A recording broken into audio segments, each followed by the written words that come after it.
Le journal de la ville, le premier magazine de l'information provinciale.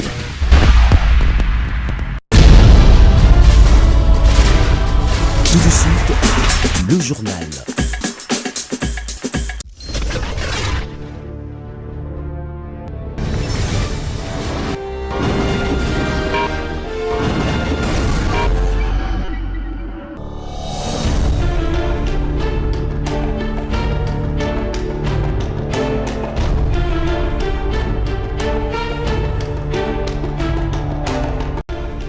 Merci de faire confiance au journal de la ville, mesdames et messieurs, bienvenue. Justice sociale et travail décent, c'est le thème international de la journée du travail 2026, célébrée le 1er mai de chaque année. À Kinshasa, la journée n'est pas passée inaperçue. Elle s'est déroulée dans un esprit de réflexion et de mobilisation. Les travailleurs, syndicats et autorités ont fait le point sur les conditions de travail et les droits sociaux. Plusieurs marches ont été également organisées dans la capitale, réunissant diverses catégories socio-professionnelles venues exprimer leurs attentes. C'est tout pour les sommaires, mesdames et messieurs. Encore une fois, bienvenue dans ce journal. Le journal de la ville, le premier magazine de l'information provinciale.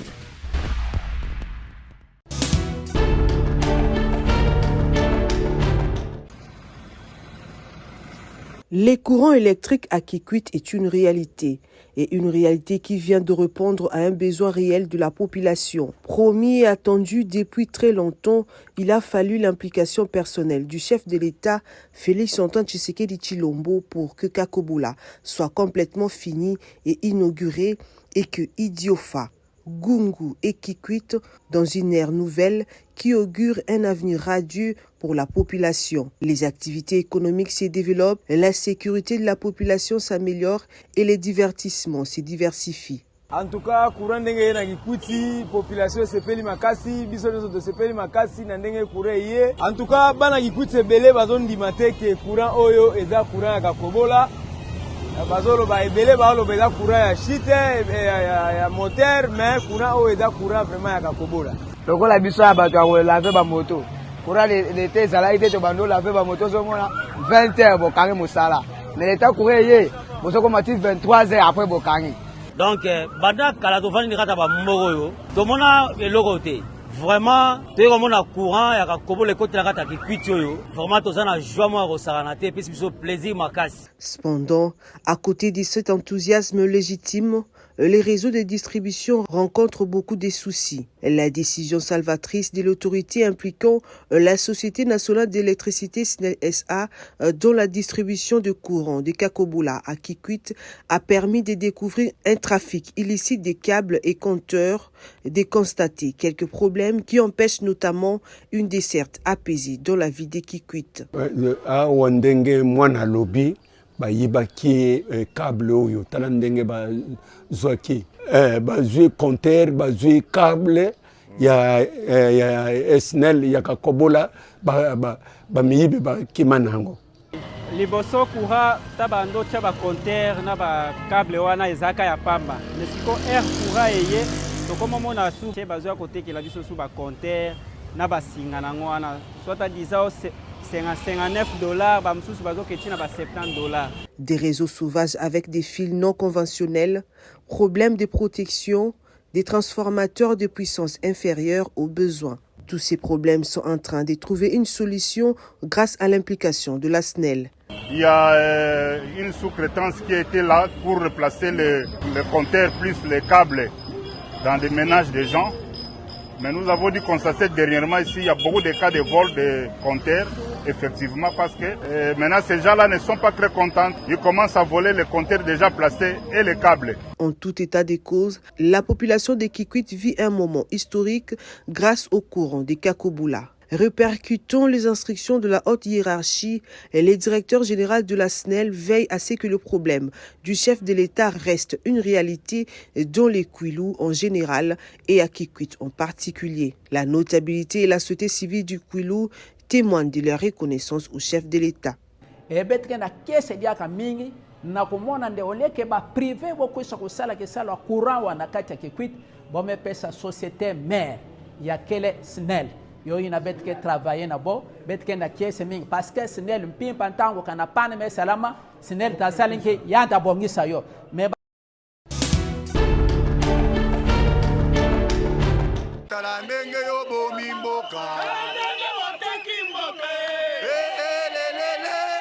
Les victimes de la démolition du quartier Laurent-Désiré Kabila dans la commune de Lansele en sit-in devant la primature. C'est jeudi 30 avril 2026. Ces derniers ont passé nuit devant cette institution. Ils réclament qu'ils soient remis dans leurs droits 3 mois après la démolition de leur quartier.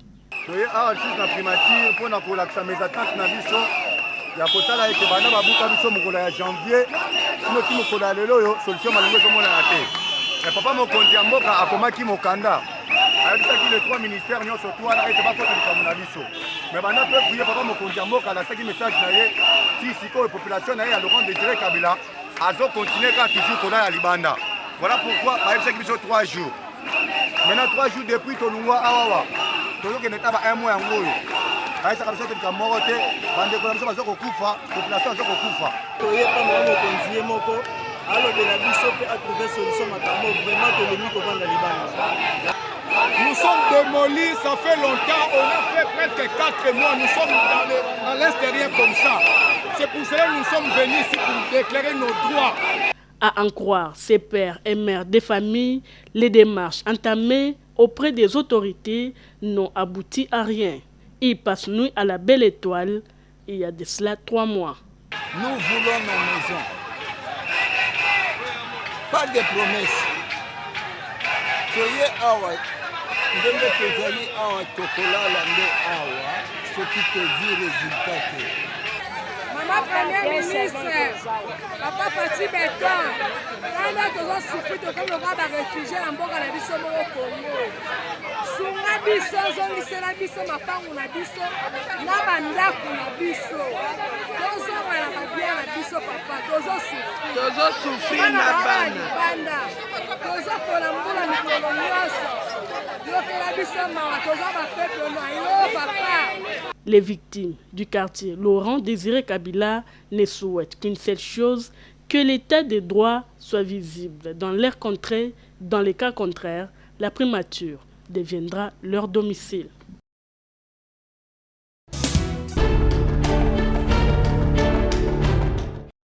À l'occasion de la Journée nationale de l'enseignement célébrée ce jeudi 30 avril 2026, le Comité national du Syndicat national des enseignants des écoles conventionnées catholiques Sinecat, élargi à la ville de Kinshasa, a consacré cette journée à la réflexion et à la méditation sur les conditions de vie et de travail du personnel enseignant, tant assis que debout des écoles conventionnées catholiques ainsi que des bureaux gestionnaires. Après débat et analyse des différents cahiers de charges issus de la commission paritaire réunissant le banc syndical et le banc gouvernemental sur l'amélioration des conditions de vie des enseignants, 5 préoccupations persistantes demeurent à ce jour sans solution. 1. Non-paiement du personnel enseignant assis et debout, NP et NU. 2. Absence de textes juridiques à la carrière. 3. Inexistence d'un barème salarial officiel. 4. Retard de paiement et accumulation des arriérés. 5. Transposition des grades et non-titularisation des enseignants éligibles à la retraite. Par conséquent, le Comité national du Sinecat accorde un délai de 3 mois à l'autorité budgétaire pour procéder à la mécanisation sans condition des enseignants et à la publication dans le journal officiel d'une grille salariale conforme aux ordonnances en vigueur. Par voie de conséquence, le Sinecat recommande dans un délai raisonnable de 3 mois à dater de la signature de la présente déclaration à l'autorité budgétaire de voter un budget pour la mécanisation sans condition de tous les enseignants concernés, les paiements rétroactifs de tous les salaires dus. 2.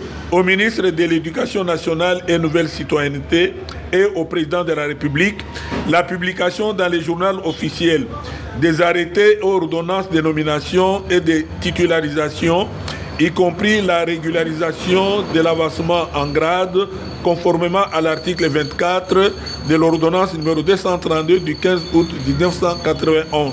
Faute de quoi? Les syndicats se réservent le droit d'engager toutes les actions syndicales prévues par des textes en vigueur.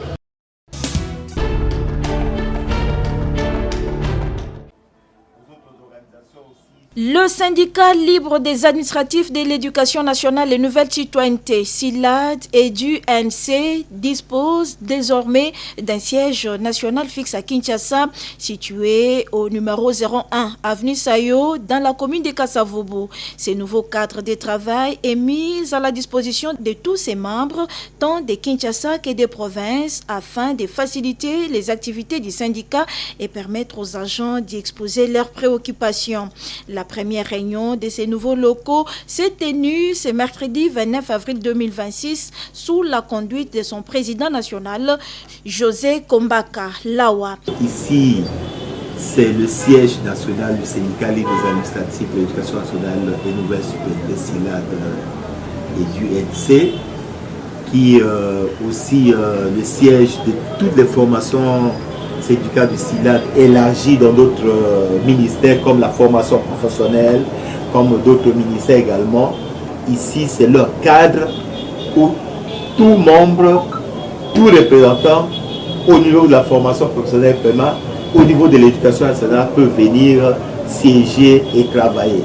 Un événement qui a coïncidé avec la célébration de la Journée nationale de l'enseignement, une occasion pour le président du SILAD et du ANC de rendre un vibrant hommage aux enseignants qui, malgré de nombreuses difficultés, continuent de servir la nation avec dévouement.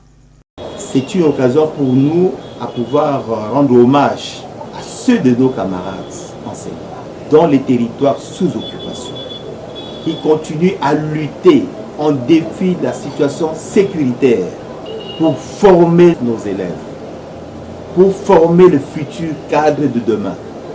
Nous voulons d'abord leur rendre hommage aussi à nos camarades qui nous ont quittés sous la lutte syndicale.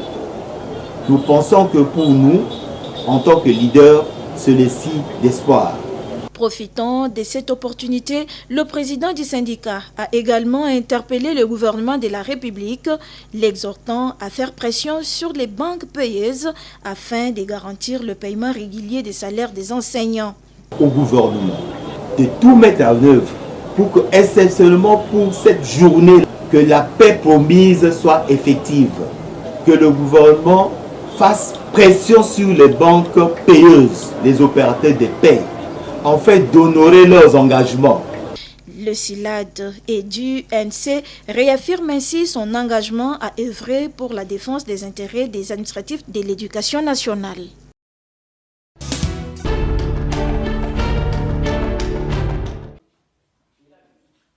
Congrès national électif de la solidarité syndicale des infirmières et infirmiers du Congo Solsico, organisé à Kinshasa au centre d'accueil Kimangiste du 28 au 30 avril 2026.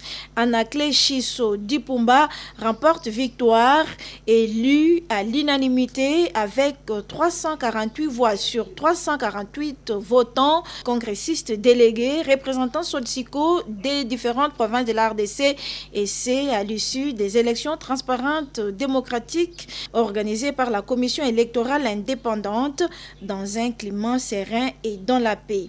Le secrétaire général national élu est secondé par 9 secrétaires généraux adjoints, dont 5 hommes et 4 femmes, avec un mandat de 5 ans. Ce comité national élu a pour mission non seulement de servir et défendre les intérêts des membres auprès de l'employeur pour que leurs conditions de vie soient améliorées, mais aussi exercer des activités indépendantes génératrices de revenus pour lutter contre la pauvreté au sein du syndicat, ainsi pour le développement économique. Touché de la confiance et du choix porté sur lui par les membres, le secrétaire général élu livre son mot. Moi et mon équipe, nous ferons encore bien plus que nous l'avons fait pour que notre Solsico puisse aller de l'avant. Je demande à toute l'équipe qui m'accompagne de ne plus travailler comme par les fois passées. Vous êtes chargé de l'administration, vous devez faire votre administration.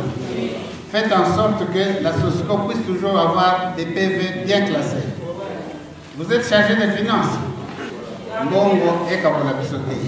Tout est bien, qui finit bien, plein succès et bon travail au comité national Sotsiko élu.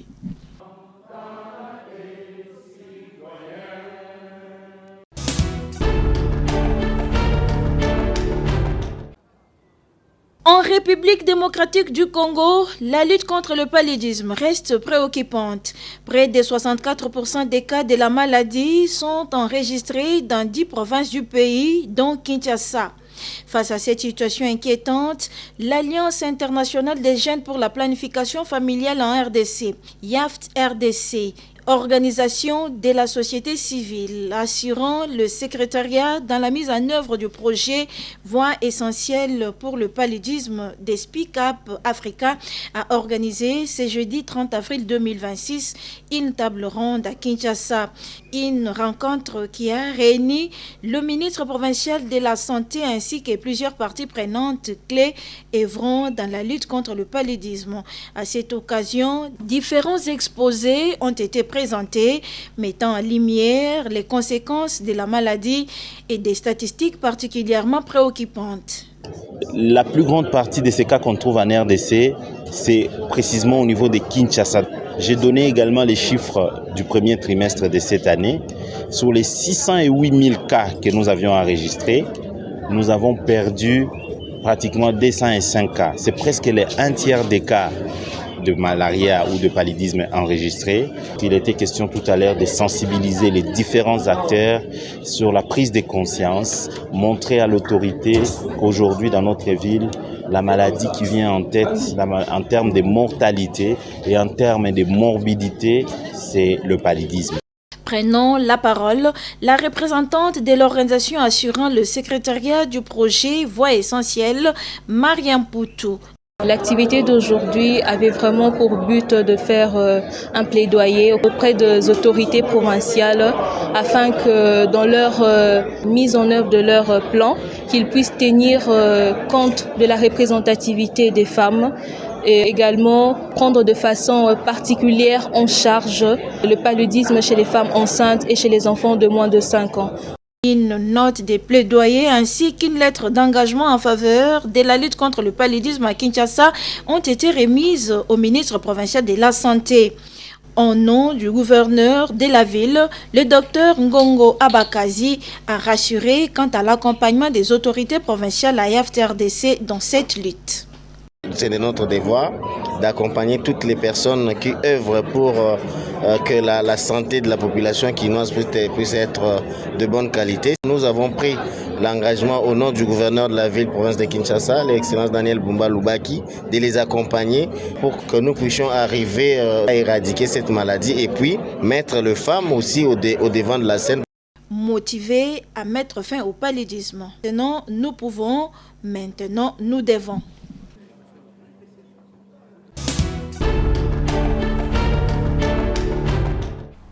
Il faut toujours apporter les faux.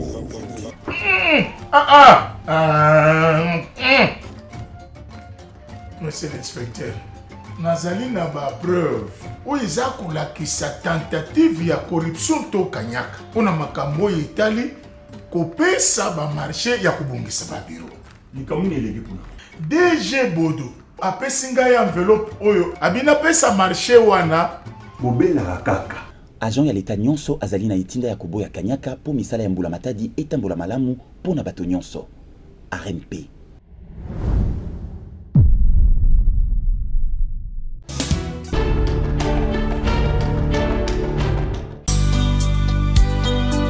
Les familles Kanuka et Chibamba Kanuka ont la profonde douleur d'annoncer aux amis et connaissances la mort inopinée de leur mère, de leur fille, sœur, maman et tante, Watandi La Tcheba Esther, mort survenue le 22 avril 2026 à Kinshasa. Les programmes des obsèques se présentent de la manière suivante.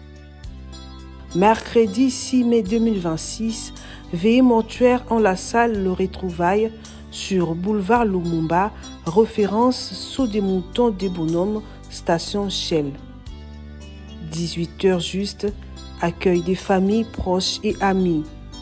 20h45, biographie et messages de condoléances.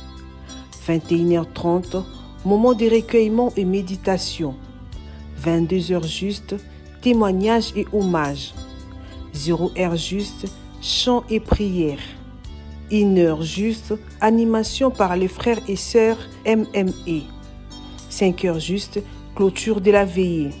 Jeudi 7 mai 2026, levée du corps à la morgue de l'hôpital Mamayemo dans la commune de Gombe. De 10h juste à 10h30, recueillement. 10h30 à 10h40, biographie. 10h40 à 11h juste, dépôt des gerbes de fleurs. 11h10 à 11h30, levée du corps dans la salle vers les cimetières Cité de la Sagesse en Tselebambo. 13h30, derniers hommages, mise en terre et prière finale. À 17h, bain de consolation et remerciements de la famille en la salle polyvalente Les Retrouvailles. Que la terre de nos ancêtres vous soit douce et légère.